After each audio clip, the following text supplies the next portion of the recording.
Oh my goodness, folks. I am so excited right now.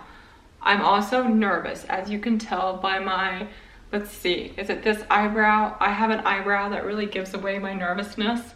She just goes way up in the air whenever I'm extra nervous. I colored her in a little bit lower than I usually do so that I could get through this without my eyebrow being a distraction. But I'm so excited. So you guys know how I've been doing videos on what drives me insane about different types. And if you've been around at all, you know that I have had issues with INFJs in my life. Mainly, the INFJs have been rejecting me my entire life and annoying me my entire life. So I reached out to one of my favorite YouTubers. We all know FrankJames, and I was like, hey, can I yell at you about INFJs? And he has graciously allowed me to yell at him about INFJs. I actually have I really enjoy watching his content, and the reason I reached out to him to begin with is because he has a very humble way of being an INFJ. Like the problems that I've noticed with INFJs, he really talks about in his videos, but he does it in a very humble, open way. And I was like, listen, this man can give me a little bit of information on things that I have been so curious about in my life. Hi, Luann. Thanks for having me on your channel. I'm a big fan. A snowblower just started outside my window as soon as I started recording. But you know what? We're gonna plow ahead. Also, he's plowing ahead. We're gonna plow ahead. So I'm anxious to answer your questions. And Nathan, I hope you make me look good. Okay? Let's just get right into it. So the first thing that I have a question about, why in my life I have seen that INFJs are on the one hand really think that they are special unicorns, but on the other hand, they are very, very hard on themselves and experience a lot of self-loathing. I'll give you an example. I mean, this is going to be more of a personal video because my dad is an INFJ and I have spent my life with the conflict of the two of us. So my dad, I knew that he had this issue of not forgiving himself for his mistakes. He holds himself to such high standards. And I had the ability to push his buttons. So my dad started having kids when he was really young. His first kid when he had just turned 20, and by the time he was 28, he had just turned 28, and he had his sixth baby, and that baby died at birth. My dad was running a big company at this time. He had all these kids to take care of, and he was under a lot of stress and a lot of anxiety, and he would always choose to work with my brother and I, my ISTP brother and I, on projects. And we worked really well together. We were, I was 7 at that time, and then my brother was 5, but we're like very strong, and my dad was really good at delegating and really getting things done with really, you know, his kids when we were really young. And whenever we did that, we would get in the biggest fights. And one time I knew how to push my dad's buttons, and I purposely pushed his buttons because he was pushing mine. And one time I triggered him so hard that he completely lost his temper, and he took it a little too far. Like, he spanked me a little too much. And at the time, I was so mean and so arrogant, but I already knew that he had this problem of not forgiving himself. And I turned toward him and I was like, you are never going to forgive yourself for this. And at the time, he wouldn't apologize. Like, I was black and blue. He wouldn't apologize. We had like a month-long standoff on this thing. But since then, I don't know when it started, probably about 7-8 years ago. Every single year, he apologizes at least once. And I have told him over and over, we're all kids when we're young like that. All of us mess up. And you think that you are so special that you won't forgive yourself for a mess up? Put any of us in the situation you were in. He will not forgive himself. And so my question is, like, why can't you guys just be gentle with yourselves? The rest of us mess up and we have to forgive ourselves. Mess ups happen. Really. can you tell me what's going on? Why? And also, how you think I should handle that. The last time, just over Christmas, he messaged me again and was apologizing again. And I was like, why are you apologizing? Are you embarrassed with the way I turned out? Like, are you upset with the way I turned out? And he was like, no, I just am really suffering from feelings of guilt with how I treated you. And I was like, I actually text back. I said, I don't have the patience for the self-loathing right now. Go talk to somebody else. But I don't know how to handle it. Like, I've tried to reason with him. So yeah, if you would have any insight on how to handle that, that would be very much useful information for me. All right, that's a good question. Why are INFJs so prone to hating themselves and beating themselves up over stuff? All right, so first of all, INFJs are perfectionists. That has to do with everything, not just work. So it includes how they live their life. They're also very aware of how they present themselves and how they affect other people. And so when they do something that negatively impacts other people, it's quite common for them to beat themselves up over it because they have disrupted other people's lives to their perception. That's what they think is going on. And they haven't lived up to their own very high standards. And the thing is, here's another thing, is that because INFJs have extroverted feeling, I mean, you do too as an ESTP, but it's not a savior function for you. For INFJs, it is.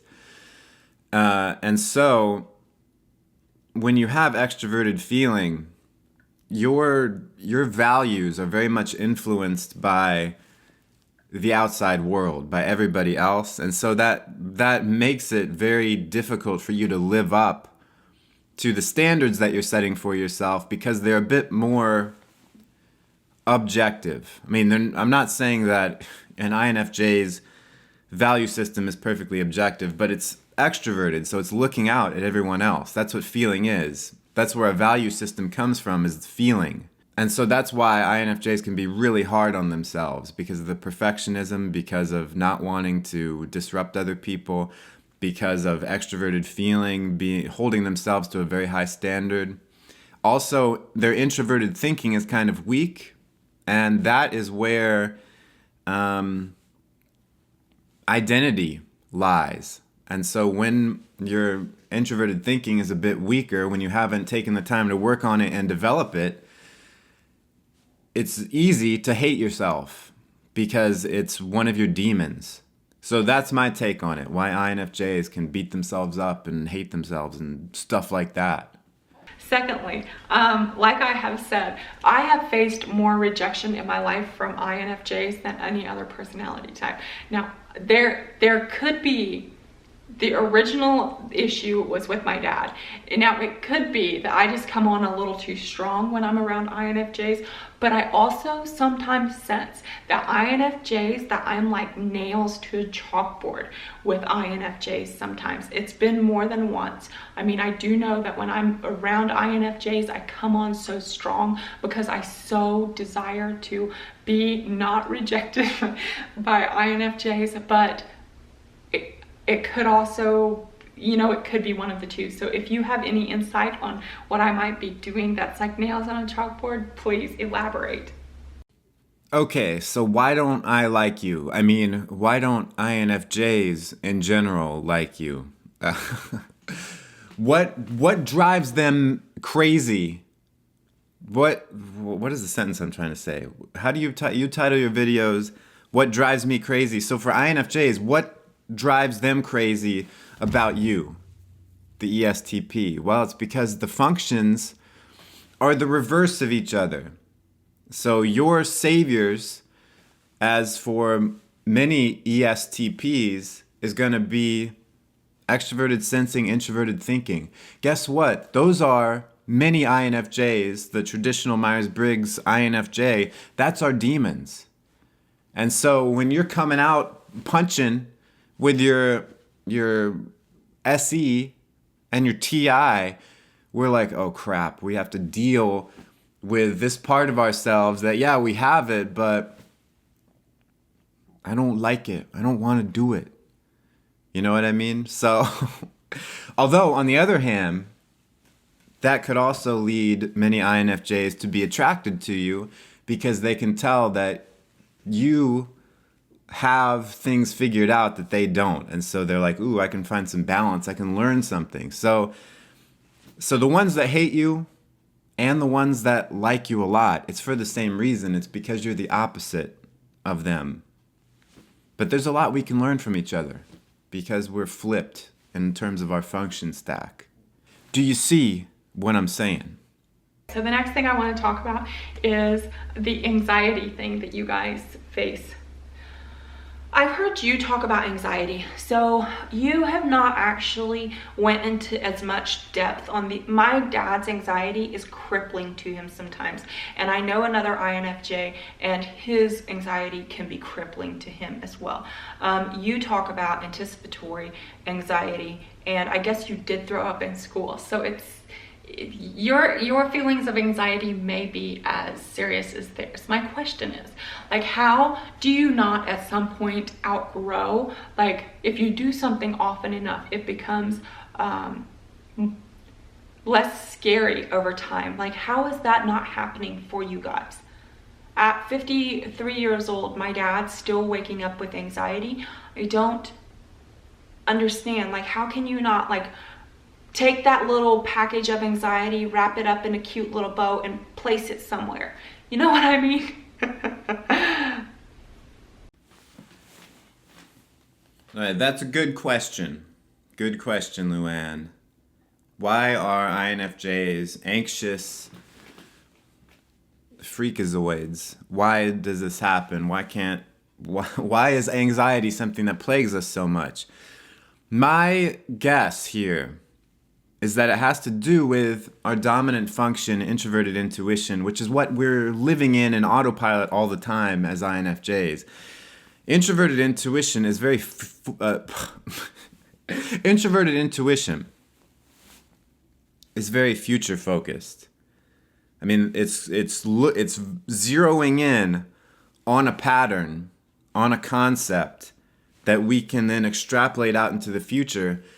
And what is anxiety? If you reduce anxiety down to the most simple thing you can, it is an overfocus on the future.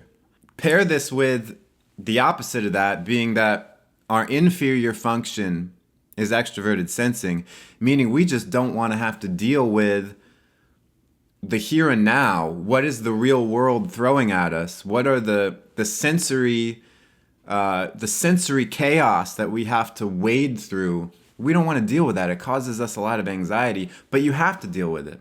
You know, someone like you've got lead extroverted sensing, so it's much easier for you to field all the new stuff coming in.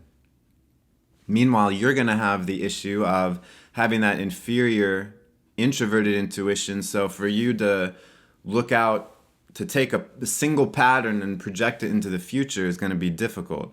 Unfortunately, that's where INFJs live. And so it's just the future is where we are all the time. And depending on how neurotic you are, it can cause you a lot of stress and anxiety to always be thinking a few steps ahead. Maybe not even a few steps ahead, maybe 10 steps ahead. Maybe frickin' 10 years down the road, you're always worried about what the outcome is going to be. That's why. That's where the anxiety is coming from. I think what INFJs really need is just to work on dialing that down and focusing more on what you're good at, Lou, the extroverted sensing. That's what we need to do. Tell your dad. Tell him you just need some extroverted sensing, buddy. Do it. No explanation. Just hang up. And then the last thing. This is a different kind of question. I have been binge watching your content. You're so funny and fun to watch. I'm really glad you're putting out content. But I was watching the video on why you don't do social media, and I was really distracted the entire video. So your hair in that video has a lot of volume, and it's fluffier than usual. Also, it's got a different kind of curl. So I am always trying to get volume in my hair. I can't do anything for volume. And I actually went back in different videos to see if your hair had volume all the time. It doesn't. No, that video specifically has volume in your hair. So there's a couple things that it could be. Maybe you blow dried your hair upside down. Maybe you used a different curling iron. You could have, maybe did you use mousse in it? Like a certain kind of mousse or like a certain kind of hairspray? What'd you do? Perfect balance. We could all use information on that. That's a good question. That's a question I've never been asked before. I think I just looked at that video to see what my hair looked like. I didn't really ever put much product in my hair. I think in that one. So back when I had long hair, no one cares about this. Back when I had long hair, I would tie it back, and some mornings I tied it back when it was still wet, and then when I would let it go, let it fly free. At the end of the day, sometimes it would be a little bit more voluminous, if you will. I think that might have been it. It wasn't any product. Beats me. I'm not very conscious when it comes to hair. When it was long, I wasn't really, because there's not much that you can. All right, I'm a guy. I don't really know what to do to take care of your hair properly. Let me just admit it. I don't know. Right? I just put some gel in my hair and combed it. I don't know. Can somebody help me? Please. Okay. So just tie your hair back when it's wet and don't care about it, and it will look fantastic. Frank, thank you so much for doing this video with me. I just cannot believe that you have agreed to do this. If you want to go ahead and do the sign off, you can feel free to do that, or if you just leave it hanging, it can come back to me and I can do the sign off. Thank you.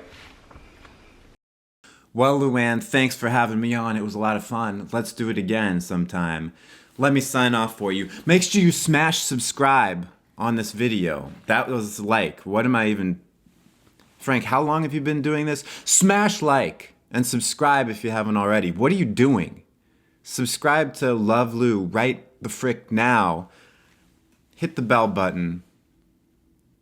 And until next time, what does she say at the end of her videos? Well, today she's going to say, stay cool and attractive. That's right, just for today.